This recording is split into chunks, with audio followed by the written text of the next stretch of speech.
অত্যন্ত ভারাক্রান্ত হৃদয়ে পূর্বে নির্ধারিত লং মার্চ টু গাজীপুর। এখানে দাঁড়িয়ে বলেছিলাম প্রশাসন আমাদেরকে লং মার্চ টু গাজীপুর করতে বাধ্য করবেন না।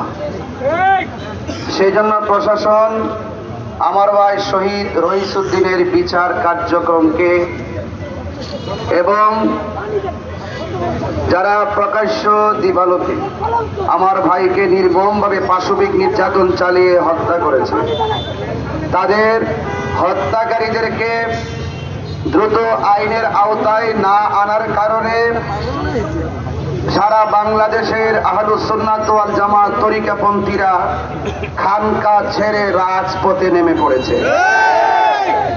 মেসেজটুকুন ক্লিয়ার যে আমি আবার এখান থেকে বলছি, আপনারা জানেন সারা বাংলাদেশে আগামীকাল কিন্তু অবরোধ। আমার মনে হয় অ্যাম্বুলেন্স ছাড়া রিক্সাও চলবে না।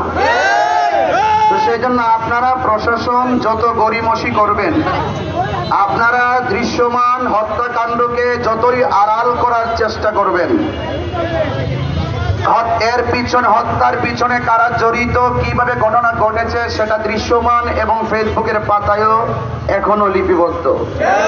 সুতরাং এখানে তদন্তের দোহাই দিয়ে এই হত্যাকাণ্ডকে আড়াল করা যাবে না। সুতরাং পরিষ্কার কথা, অনতিবিলম্বে হত্যাকারীদেরকে আইনের আওতায় আনুন।